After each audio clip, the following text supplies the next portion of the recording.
The Dozie CEO also thanked His Excellency Governor Godwin Obaseki, the Edo State Governor, for providing the enabling environment that has led to the huge development in the sports sector. Edo State hosted what has been described as the best national sports festival ever in April under the supervision of the Deputy Governor. The state is also home of the first road race in West Africa to be granted a World Athletics label, the Obaba International 10 kilometers road race, and of course both the Governor Baseki and Commissioner, both of them have been a strong part of it from its conception, and have been a solid pillar of support to the historic and enviable heights it has attained so far. So big ups to the Deputy Governor of Edo State. He has of course been recognized by the Sun newspaper as of course the sports personality of the year. He has now been correlated by of course the organizer of the Obaba International 10 kilometers race, talking about Pramdozi Sports Marketing Nigeria Limited. That's Pamodzi? Yeah. Talking about Mike Itamabo. Well, Mike Itamabo is one of the biggest names when you talk of sports marketing in Nigeria. Even the Super Eagles matches, his companies have handled them, and I was super delighted when they started the Obaba 10 kilometer road race. It didn't start in this administration. It started in the previous administration of Adams Oshiomhole, but this government has been part of it. I recall even the governor, remember one time when that's talking about Godwin Obaseki, once running in that 10-kilometer road race, and also the deputy governor. It's not my part of the state. So we're happy that we're having that. And for the deputy governor, well, I think we're beginning to run out of accolades to really celebrate him with what he has done. This is somebody that even the #1 sports administrator in Nigeria, the Honorable Minister of Youth and Sports Development, Chief Sunday Dare, came here and he told us that, look, this man is just indefatigable. It's even very hard to keep up with him when you are working with him, going to different sports venues. And I recall we covered extensively the National Sports Festival. He was the chairman of the local organizing committee. He was also a participant. He was an athlete because he was a footballer, and he won the gold medal for Team Edo. But apart from his tight schedule, every venue we went to, he was always there. At one point, we were following him, even to go to the gymnasium to watch Team Edo in kickboxing and in so many. So he was just going everywhere. So absolutely deserved to be the sports personality of the year. The Sun newspaper recognized him for that. I don't think anybody will argue with that, because apart from him being a participant, he was the chairman of the local organizing committee. Sports is under his office as the deputy governor of Edo State, and he's somebody that doesn't just stay back. He takes the lead, and he was leading by example during the National Sports Festival, and still also participated as an athlete, and he still was doing his job as a player of Bendel Insurance. Took part in some games, even traveled with them to Delta State. That match against Jatete that they did not play, because I recall he was the one that was interviewed after the match. So when somebody is able to do all this, I mean, clearly he deserves to be the sports personality of the year. And as much as we say the government should have no business in sports, I think the reality in Nigeria is that it is the government that can really drive it. Yes, they can actually make the environment conducive and then take a back seat, the way the Edo State government did with the hosting of the Betsy Obaseki Women's Football Tournament. The deputy governor was there all through, but he wasn't the chairman of the local organizing committee. It was Sabina Chikere that was the chairman of the local organizing committee of the Betsy Obaseki Women's Football Tournament. But the deputy governor was there behind the scenes to ensure that things were done. So the state government provided the enabling environment for the private sector to come in and drive that competition. They told us that 1 naira of the state's government's money is not in that competition. Yet they were able to give out prize money of 15 million.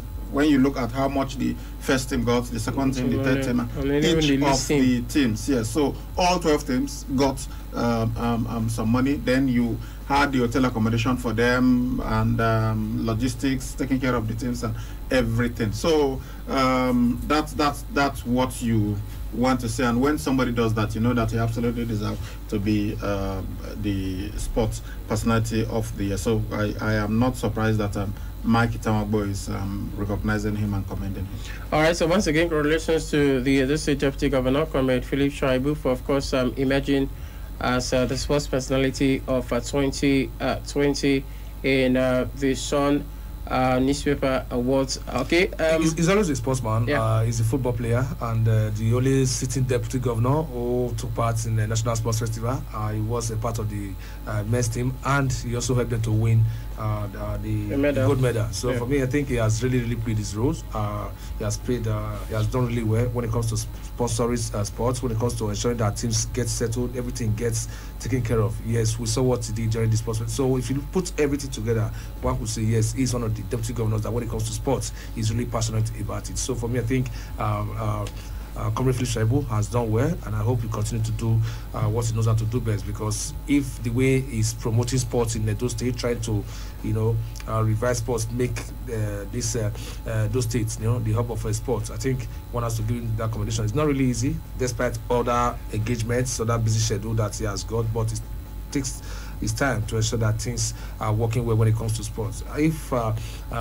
Even if the fact that he gave the same amount of money, for the men and the women's playing team, to make that equality is something that I was even commending for. So if you look at so many things, I think one would say it's well deserved, honestly. Congrats to him. All right, let's move away from Edo State. Let's let you know that according to reports coming from the headquarters of the African Soccer Governing Body, CAF, the inspection team of the body will visit Liberia to check out the facilities in place for the next round of the 2022 Qatar World Cup qualifier.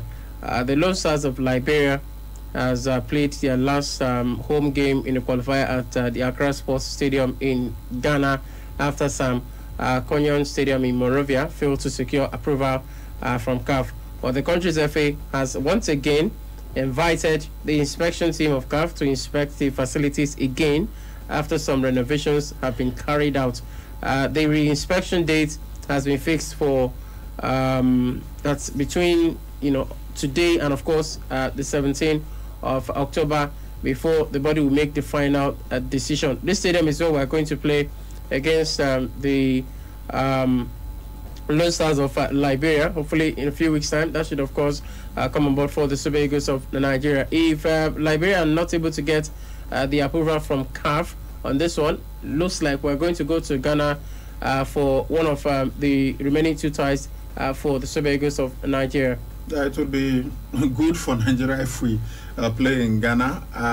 I want to believe that our Ghanaian friends will support us in that game. We've got so many Nigerians in Ghana. We arrive as, of course. We've got so many of them, so they are going to come out in their numbers. But I'm just hoping that my friends, I have a couple of Ghanaian friends, I hope that they will be supporting my team. Since we are not playing against the Black Stars, of course, if we play against the Black Stars, there's no way that they will support you. So it will be great for us. I mean, we went to Cameroon, which is hostile territory any other day, but when we played against Central African Republic, you could hear all we are saying, give us one goal, or when they scored, give us more goals, and you could hear the woo in the stadium. That tells you that almost everybody there was supporting Nigeria. So because they are not playing against the indomitable lions of Cameroon, they could care less. So maybe they did not come out. The few of them who came were supporting the Super Eagles of Nigeria. So I hope that it will be the same thing in Ghana when we meet. There have been a strain in the relationship recently between Ghana and Nigeria, and everything, and business, I'm wondering why. Diplomatic stuff. Why? Because of all of we've come a long way. Yeah. Ghana must go in the 80s and everything, but we are brothers, honestly, Nigeria and Ghana. If Nigeria, Ghana, South Africa, Egypt are able to really come together. I believe that Africa will be much better than it is right now. But I believe Ghana will be a good hunting ground to play against Liberia. Let's hope that they don't improve that stadium. but no matter what, we shouldn't even be bothered. Yeah, anywhere they want to play, we're good. Yeah, where did the Central Cape Verde beat them? I can't. Where Cape Verde? I think it was in Ghana, because if that's their recent match, then it should be in Ghana. That match was okay. Yeah. So since Cape Verde was able to beat them, I hope that they don't approve that, so that we can also beat them away from home. It will be away for us, but for them too, it's going to be away, even though they will be designated the home team. So it's going to be a neutral venue. So.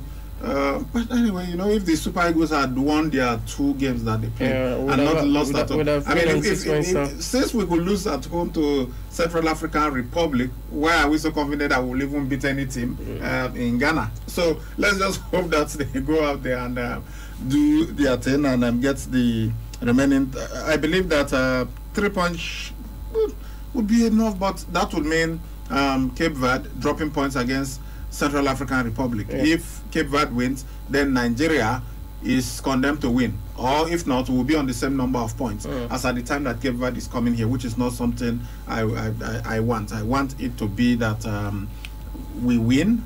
Even if Cape Verde win, at least we'll still be 2 points ahead of them. So that if they come here, a draw should be enough. A draw will be enough. But a loss, if you make that kind of mistake you did against Central African Republic, then Cape Verde will be qualified. But now that's going to be the final match. So I'm just hoping that even before that day, we get the win.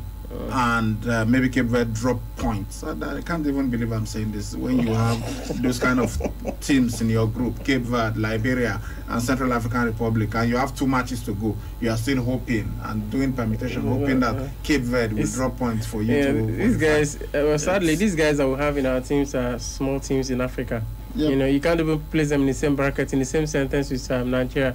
Central African Republic is one of the smallest teams in African football, Liberia. And then, of course, Cape Verde. By now, Nigeria should be among those that have already qualified for the final round. Honestly, like Senegal, Morocco, and the rest. Honestly, because you look at the Super Eagles, one could say, yes, they are not just, they are contenders anytime, any day, in any edition. They are contenders, but these days, we start, we I think it's a case of now we insult ourselves. I mean, because if you allow yourself to be beaten by Central African Republic, you embolden others, not just them, to think that they can, go against you and then beat you or even get a draw. You remember that a few days ago when they beat us in Lagos, you look at the way they were celebrating it. Even when they scored, it was massive. It was they had won the AFCON. It was as if they had won the AFCON, and that's how important it was, for them to beat the Super Eagles of Nigeria. We hope that does not happen again. We hope the boys are able to get us at least 6 points from their remaining 2 matches. It's not the final straw. We have a World Cup qualifier, a playoff to still go through. So in our heads, we know we have 4 more matches to play, whether at this stage of the competition or in the next round of it. So the Super Eagles have got a duty to do. They've got a job to do against Central African. That's against Liberia and of course against Cape Verde. All right. This is Sports Fiesta here on KU92.7 FM. Let's go for this break. When we come back, we'll go straight to the foreign football scene and, of course, talk about Newcastle United. They made a U-turn on Steve Bruce. We'll let you know about that after this break.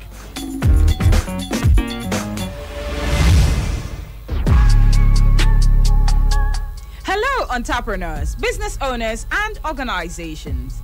KUFM 92.7 has an impressive and constantly expanding number of followers online. You can now advertise your goods and services on KUFM's social media platforms, Facebook, Instagram, and Twitter. Take advantage of our online presence and reach out to our growing audience at very affordable rates. Call 0703 109 4612 or 0806 530 5657 or 0802 232 7191 or visit our marketing office, top floor, Enterprise Foundation Building, number 62, Ihama Road, GRA, Benin City. KUFM, your business growth partner.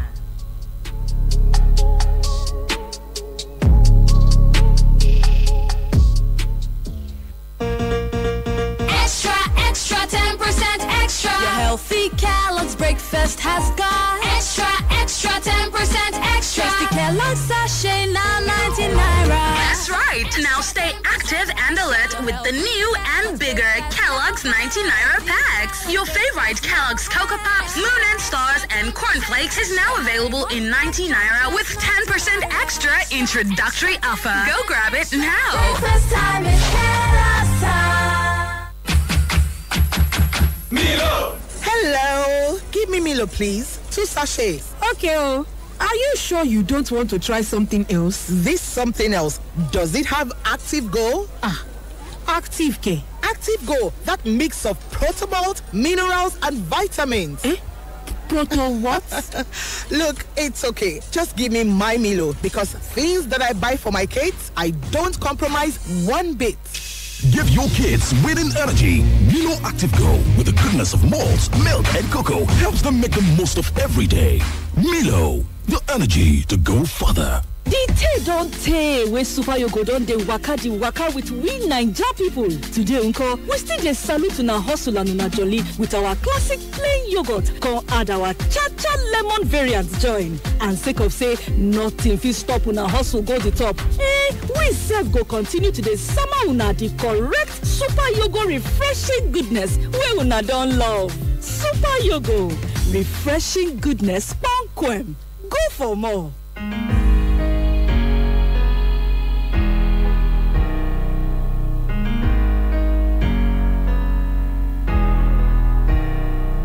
We've had many battles, we have won some wars, but in all our struggles, we have lost loved ones.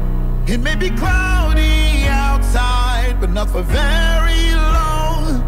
We will surely see the sun, 'cause we know no matter the weather, no matter the tide, we go there together.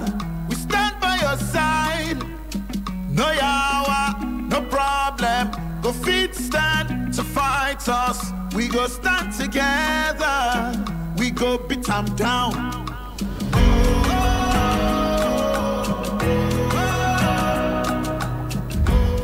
Uncle Dentist, what be cavities and how Colgate take they protect my teeth from cavities? Shey they use comfort? No, dear. Now, home for teeth they cause most tooth pain will be cavity. But if you use Colgate Maximum Cavity Protection, take brush every day. The confirmed formula could help keep natural calcium inside our teeth. We could protect them from tooth decay. Time don't reach to upgrade to the world's most chosen toothpaste, Colgate. Because Colgate locks calcium in. Yes, cavities out! And the Nigerian Dental Association, they recommend Colgate.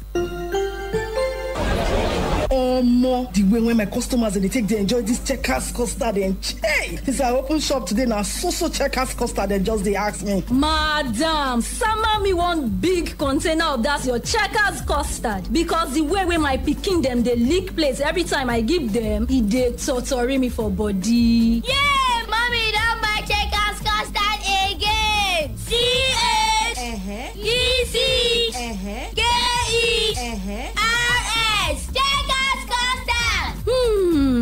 CHECKERS Checkers custard. Oga we no get rival. Checkers custard. Now this one be custard.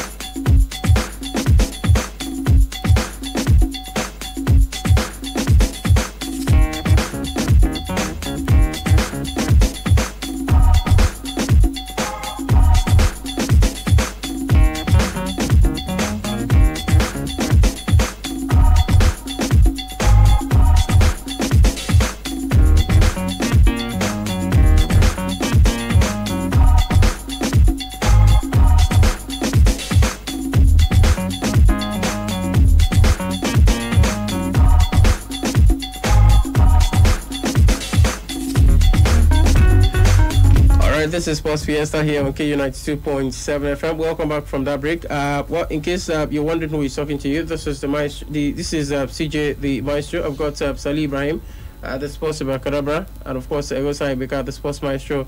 They have made this edition of a Sports Fiesta. All right, let's go for it. Let's go to Newcastle United. Those persons who have, of course, taken over Newcastle, like Sevely and, of course, the PIF, they've come out to announce that Steve Bruce will take charge of his 1,000th game as a manager in Sunday's Premier League match against Tottenham Hotspur. They were actually expected to do away with, Newcastle. They were expected to do with Steve Bruce. That's talking about the Saudi Arabian-led, consortium, and of course, Steve who has 10% stake in Newcastle United. But from what we're getting, Steve has now come out to say that they met with Steve and the players on Monday and have given them the time and space this week to focus on preparing for what is a very important game on Sunday. Steve also went to say that Steve has been very professional in our dealings with him, and he and his coaching team will take the team on Sunday. If we make any changes going forward, Steve will be the first to know. But in the meantime, we wish him the best of luck in his 1,000th match as a manager, and we'll be joining you in getting right behind the team. Yeah, that's exactly how it should be, because taking over a new club, you have to be patient when it comes to revolution. When you're trying to bring some players on board, managers, you don't have to rush into things, because at the end of the day, it could really affect you, because many people want to jump on the opportunity of having you to doubling their the monies they are getting elsewhere, maybe by 3 or 4, just like how Manchester City started their own revolution. So for me, I think it's good. It's 1,000 game as a manager, though they have not won any game this season, which has put them in the relegation zone. But I think with the new takeover and now Steve Bruce, he knows that yes, there's money to spend to get quality players that could fight for titles, but he's so unlucky this time that results have not been coming. And when you have new owners like this, they tend to look at other managers who can take them to the next level. But I hope Bruce gets to win his first game as on Sunday. And after that, maybe they could sit down and have more meetings and see if he's the man to take them to the promised land. Yes, I know for Steve Bruce, he's a boyhood Newcastle fan. If he's giving quality players, I'm sure he could, really do very well. Yeah, so many managers have not really done well without having quality players play for them. Rafael Benitez was there. He complained about the same thing. Yes, he even said the last season he stayed at the club. He told the club, look, where are we going? Which direction are we going? Quality players. Let's get players. Let's get quality players. We have to take this club to the next level. I remember what we said a few days ago on this show. When you have a club that is maybe 8 years, 7 years, 9 years old in a league, you've got to state what you want. As a club like as big as a club like Newcastle is a big club in England. As big as they are, you've got to decide what you want. You can't be fighting relegation every season. It makes no sense in any way. Well, unfortunately, when the hierarchy of a club tell you that there's no problem, they are backing you, that's when you've got to watch your back and expect the worst. And I know that Steve Bruce will eventually be fired, but it is sad because everybody is talking about it's like they want to preempt the owners to fire him, that they expect. That's what you tune any international channel, that's what they are talking about. When will Steve Bruce be fired? As if the new owners of the club had an agreement with the media that as soon as we take over, we are going to fire Steve Bruce. I think they should just allow them. Maybe they could. If I were in charge, perhaps we'll just say, okay, at least you have until the end of the season. Let's see what you can do. But the fear is that, because you check now, they are they are 19th on the table. So the worry is that they may not even escape relegation this season if something is not done. So that is the fear. That's why perhaps they are trying to get rid of him. But I don't know. If you want to bring Frank Lampard, for instance, to replace Steve Bruce, is that an improvement? It's not Frank Lampard himself was fired by Chelsea, and we can see basically the same team. It was the same team that he could not win stuff with. Thomas Tuchel is taking them to another level. They are the champions of Europe as we speak. They've mentioned Antonio Conte. We've heard that he's not interested. They mentioned Jose Mourinho, who just went to AS Roma, and I don't know how they will get into. Brendan Rodgers. Maybe Brendan Rodgers has said he's not even interested, and all of that. Steven Gerrard has also been mentioned too. Gerrard has job at Rangers. Wait to see what will happen. Whether they will eventually give him fire Steve Bruce. Perhaps the most high-profile manager that doesn't have a job right now is Antonio Conte. But since he has said he's not interested, I don't know where they will go from here. Perhaps Frank Lampard might be interested, with money and everything, and maybe when he sells his vision, people will want to come, just as he did when he was at Chelsea. But let's see what happens to Newcastle this weekend when they play. Are they? They're playing Tottenham on Sunday. So it's not going to be easy for them against Tottenham Hotspur. So let's see what happens in that game. If he's able to get a good result, like say he wins, for instance, I think he will have bought himself sometime a couple of more games, maybe till January, and they'll see what they can do. The manager is not like the players. A player, for instance, you can't buy until it's the transfer window, either the summer or in January, the winter transfer window. Otherwise, you can't. You are stuck with the players that you are. But a manager can be fired and hired at any time. So that's why it's so easy to sack coaches. All right, still talking about the Premier League. Liverpool's Brazilian duo, Alisson Becker and Fabinho, will travel directly to Spain from international duty to compete. That they are set to complete their COVID-19 quarantine, while the club are sending them to Madrid, where Liverpool will face Atletico Madrid in the Champions League on Tuesday to finish their 10 days in isolation. But Liverpool, they hope they will be able to face Atletico before they return to the UK after the rest of the team. Brazil have just played World Cup qualifiers in Colombia and, of course, Venezuela. We can tell you that both of these countries are on the UK's red list, so you can start imagining the kind of problems that Alisson Becker and, of course, Fabinho are in at this point in time. All right, moving away from there, Chelsea boss Thomas Tuchel has received a huge boost after Romelu Lukaku successfully navigated another training session ahead of tomorrow's Premier League clash against Brentford. I remember that Romelu Lukaku pulled out from Belgium's international match because of muscle fatigue, and it was actually doubt to face Brentford.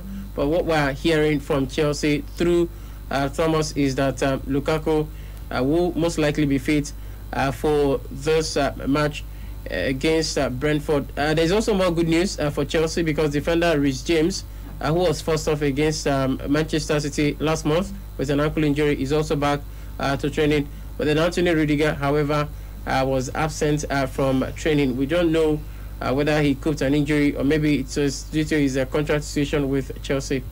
Come on, it cannot be because of the contract situation. So maybe he's out injured. Thomas Tuchel has explained that he's going to be missing, but I don't know why he said that. I didn't get to hear whether it was an injury or something. But he mentioned that Thomas, Christian Pulisic, Antonio Rudiger, and Silva, they will be out of this match. I think he mentioned one other player that will not be available for this game. But I think it's a huge boost for them that Romelu Lukaku is fit, even if he's not going to start, but at least he's fit.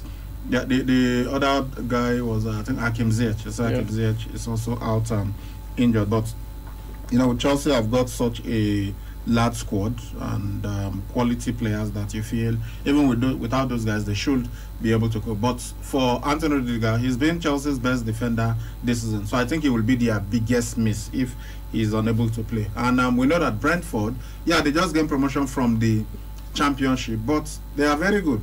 They are. They've played against Arsenal. They beat Arsenal 2-0. They played against Liverpool. It was 3-3. Yeah, so Liverpool did not beat them at home, and they've beaten Arsenal there. Chelsea, have a different playing style, different mentality, different personnel. So we'll see what Chelsea will do. But with Brentford, you know what you are going to get. They are not going to sit back. Absolutely. They're going to attack you. Yeah, they will attack you the way Leeds does, and they seem to be have better balance than Leeds United. So it'll be interesting to see what Chelsea plays against Brentford. All right, still talking about the Premier League. This one would, of course, interest the guys here. Just 3 Premier League clubs have said they are willing to work directly with the police to help their players deal with online racist abuse. Football clubs at all levels have taken a firm stance on tackling online hatred targeted at players, which has surged since the Euro 2020 final. However, after writing to all 92 league clubs in July, Chief Constable Mark Roberts, the National Police Chiefs Council's football lead, has been left disappointed by the commitment from many clubs. Only 49 out of the 92 league clubs they wrote to in July have come back with a positive response, and this is disappointing. If you've got to fight racism, then you've got to go all out to do that. Well, the police are saying that anytime they ask the clubs to come and make an improved statement, of course, come and follow up their racism claim, that majority of them don't get to turn up, that it's difficult for them to push through investigations if the clubs who have maybe their players racially abused do not come up to follow such matters, at least to give concrete information as to how they should proceed with the investigation.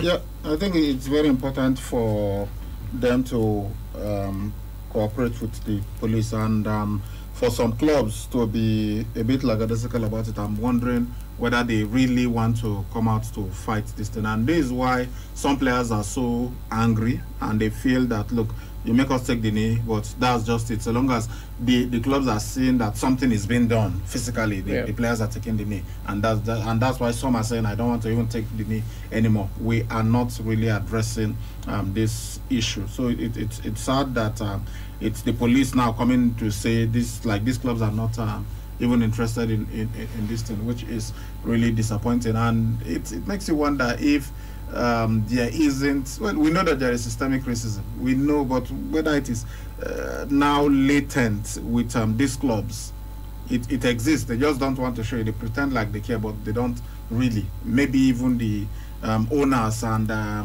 administrators of some clubs are even racist themselves. So that's why when something is happening, they will not go all out to tackle it. And we saw how UEFA dealt with the Super League stuff, and everybody was saying, you don't show this kind of passion, you don't show this kind of determination to tackle racism. Maybe if you had done that, it would have been resolved by now. Sepp Blatter one time was saying, look, people are even reacting too much, just shake hands and walk away. Somebody has insulted you, racially abused you on the pitch, you are saying just shake hands and walk away. Well, sometimes I think about it myself, and well, it's easier to say. You don't know until it happens. So you have never been racially abused, so I will not know. But sometimes I'm thinking, well, if somebody calls you a monkey as a player, somebody calls you a monkey on the pitch and you're black, and you're also a monkey and you walk away. Sometimes I think that way, but it's not right. Yeah. It's not enough to just do that and walk away. We've got to understand. You've got to let people understand that no, this is not right. You are not supposed to do it. Even if you feel, well, the other person can say it back to me, it's just talk. I don't really know. You are not supposed to. So we've got to stamp it out. We've got to understand that some things are just not acceptable. I mean, Europe, that is the champion of accepting everybody. They want you. They are even forcing some abnormal behaviors down the throats of those of us that are Africans, that we say this thing is not part of our culture. Like these homosexual attitudes, for instance. Everything they are doing now, they just want to. Even in movies that you watch, they are beginning to put it in. Characters that you don't even, there shouldn't be anything about a character's sexuality. Yeah. But now they are showing it, they are letting you know that this is acceptable. Lead characters are now being portrayed as either bisexual or that they are into same-sex relationships, and they are throwing it out there. Very big anchors of programs that are syndicated all over the world like Ellen DeGeneres, will come out and say I'm gay, and it's accepted. These people are celebrated. But when it comes to racism that affects everybody in the world, that everybody should be interested in, because it affects so many people. You don't see that kind of determination, that kind of zeal to fight it and say you've got to accept it. But if it is the other one, sexually, accept the person for whoever he is. When some African countries say no, we are not going to accept it, there's even legislation to curb it, to fight against it, to say you'll be jailed. They tell you are barbaric, they impose sanctions on you for doing that. Yet you have countries that seem to disagree with that. Yeah, that are racists, and we are not seeing this fight from them. It makes you wonder. So, what is this inclusiveness that we are talking about? So, I just hope that they are able to all come together and fight racism to a standstill, because it's just horrible. It's even different from the other one, though. At least that one it's a choice. You have a choice. Yeah. Although they argue now and say, look, I was born this way, I cannot fight it. But I think, honestly, scientifically, it has been proven that this thing is nurtured. Nurtured, yeah. Yes. It's a habit, sort of. But your color, you have no choice. You were not there when your parents were toasting themselves. You didn't choose your parents. You didn't even choose the country you came from. You do not know choose your continent. And somebody is abusing you because of that. Something that you cannot, something that you can do absolutely nothing about. It's just not right. And this is what the world should be coming together to fight vehemently. But sadly, we are not getting it. All right, before we start taking your calls, let's run through the fixtures of matches for Friday night football. Where that the international window, from our understanding, is over. So we're back to club football from now on, at least till the next international window, which is most likely going to be the last for the year for next month. For the Bundesliga, Hoffenheim will be up against FC Cologne by 7:30 p.m. And then in the French Ligue 1 in France, PSG will host Angers. This will kick off by 8 p.m. this evening, just in case you're maybe interested in these matches. All right, so let's get you talking right now. The numbers to call are 070-6263-9275, 090-3939-4427. You can also call 081-2178-9154 or send a message to us via this number, 08074-009076. Hello, good evening. Good evening, sir. Yeah, good evening, welcome. Of course, I thank you all. Congratulate our able deputy governor for the award. He deserves more. Please, as an octogenarian and a senior citizen, because I started teaching 61, I entered the 68, I'm a senior citizen. I beg you to inform our president to invite these guests, dine with them, shake with them, and keep them a little thing. That is what we glad in the hearts of many sports lovers in this country. Thank you very much, and God bless you. Oracle of Sports, thank you so much for your thoughts on the show. Okay, let's see if we can take our second call. Alright. As I've said, if they know what they are doing, nobody should even be telling them to invite the guests. Good evening, sir. Yeah, good evening, welcome. What's your name?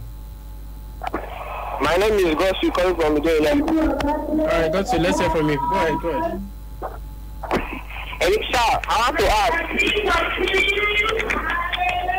Well, Argentina play today. Argentina, they won 1-0. What about Brazil? Okay. Thanks, sir.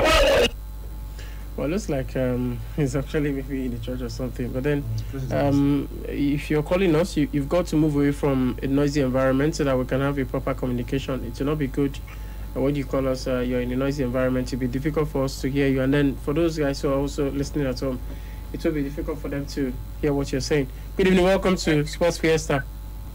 Yeah, just for Maria. Yeah, good evening. Welcome. Yeah, greetings from Jara. All right, let's hear from you. I want to say thank you to your station for giving us a platform to contribute to life. on the show. I joined my voice with the previous caller. No, the first guy caller. called before the previous caller. Yeah, the first caller. The president should invite these girls and not kill the hope of younger girls who are coming up and looking at these girls as role models. It's like a disgrace, a national disgrace right now for me. So I know Nigeria is known for these kind of things. Even with the senior football team, sometimes it happens. Falcons also protest one time, openly to the whole world in Abuja to get their bonuses and their salaries. So we are kind of, it's becoming a norm, and it's not a good thing. I want to speak about the Ballon d'Or. I do not think, for me, it's my opinion, Messi or Ronaldo deserves it. The guy that deserves this thing, just like Kaká came from nowhere and won it one time, is Jorginho. He won with his national team. He won with his club. And he didn't win just any trophy. The biggest trophies he won in club level and in national team, as in continental. So he won the European Cup and he also won the Champions League. So I don't see why they don't give it to him. I don't know how they rate the statistics. For me, I look at it as it has to do with trophies you have just won. So Messi has not, won with Argentina. Ronaldo has not done so much, like he's just breaking records. It's not all about records. So also I want to speak about Newcastle. I am a bit, maybe it's too early for me to conclude that Premiership has not addressed the takeover of the club by Saudi Arabian people after doing the human rights violations in that country. For me, they should say something about it. They shouldn't bring that thing into the Premiership. They've already sold the club. They've sold the club. Well, there are issues here and there, but then these are just issues. It's done. They've sold it. They said PIF is not owned by Saudi Arabia, even though the Crown Prince is the chairman of PIF. So Saudi Arabia is not going to be officially involved in any way in the running of the club. Okay, and if the Premiership teams, like through charity organizations, human rights organizations, they can gather Saudi Arabian people directly or indirectly, teach them human rights. Please, they should stop punishing people in their country and give them their wages and stop seizing people's visas. Thank you very much. All right, thank you. Good evening. Okay, so the numbers to call are 070-6263-9275, 090-3939-4427. You can also call 081-2178-9154. Send a message to 080-7400-9076. Good evening. Hello? Yeah, good evening. Welcome. What's your name?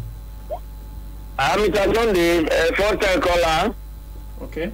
First-time caller. Mr. Sunday, right? Yes. Welcome to the KU family. But I've been an avid listener of your program, locally for the first time now for over 3 years. All right, thank you so much for being a part of our world. Thank you very much. On the first instance, Nigeria football is not growing. I want to beg our man there, our guy there, that Nigeria, the president should take charge in order to get replacement of our legends like Kanu Wako, Okocha, George and Karibu West. There should be a national committee to make a replacement because it should be above NFF. Are you hearing me? Yeah, I can hear you. Go ahead. I want to there should be the chairman of the media committee. They should replace Okocha, Kanu Wako, and other legends within the space of 2 or 3 years. If Nigeria football is going back, I will be afraid of CARO, Liberia, the small country. So it's a shame. So have you been following Nigerian football politics for some time now? Have you been following them? They should be removed from politics. You see, Sali, if you can hear Sali, he's actually laughing. I'll tell you why he's laughing. Because, when you say... Why is he laughing? He's laughing because it's nearly impossible, or if it's impossible for it to happen. So... Anything you say possible, we are going to remain where we are. So how can we be talking of CARO? if you need too much, okay, go it's shameful. Sunday, don't worry, Sally will reply you. Let's get his opinion. Well, I'm happy that they wish me well. Yeah. And they want me to be. People have even called and say, you are a future minister of sports. Fine. If they give me the job, I am sure that some younger people have been minister of sports at younger age than I am right now. I don't know, but I think so. I think we've had some people who were, maybe in their 30s and they have become minister of sports in Nigeria. But look, the reality is that I'm not a politician, so I don't know how you think that it will even happen. So, and again, I'm being a sports journalist. It is which is something I have said several times here.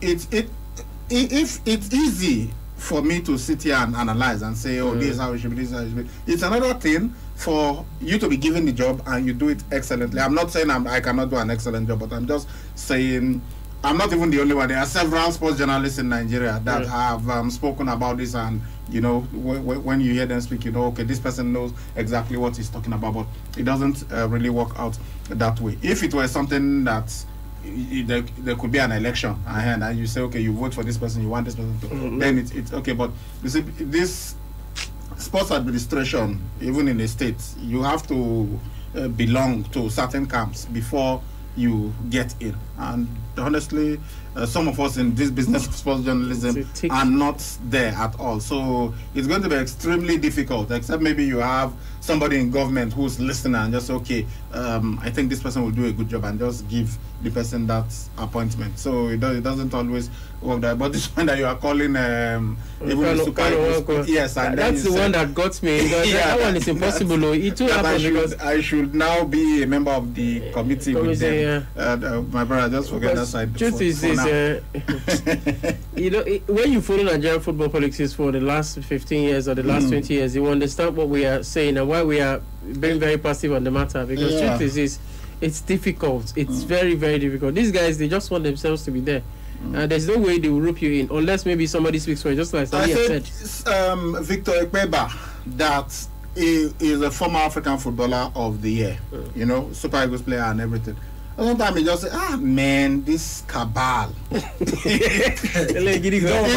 was during the was it 2010? Yeah, I think they conducted that election in Abuja. Okay. In Abuja, so I was there. And I said, man, there's no way this will allow you to come in. There have been many of them, former footballers who had wanted to get in. Somebody wanted to be NFF president. For how many times? He's contested a couple of times, but he could not get in. And if you hear some of the people, if I tell you that, I'm not going to say because it will sound derogatory, you wonder how will this one beat Shagodegwami in an election? But it happened. That's it. It's the way it is.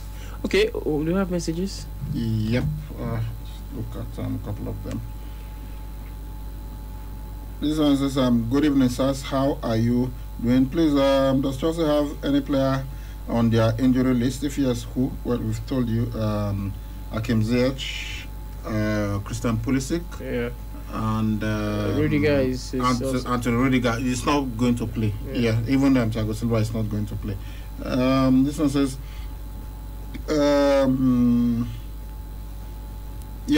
somebody just confirming that Rudiger is out because of a back issue, which also prevented him from facing North Macedonia with Germany. This is from Charles. Oh, all right, thank you. So I said I heard Thomas Tuchel say he's not going to play, but I did not hear him mention the reason.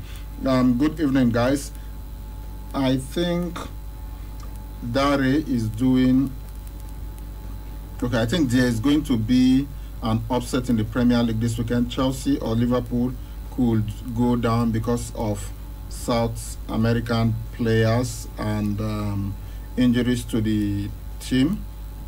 Arsenal will keep winning for now, but I think Man City will still win the league.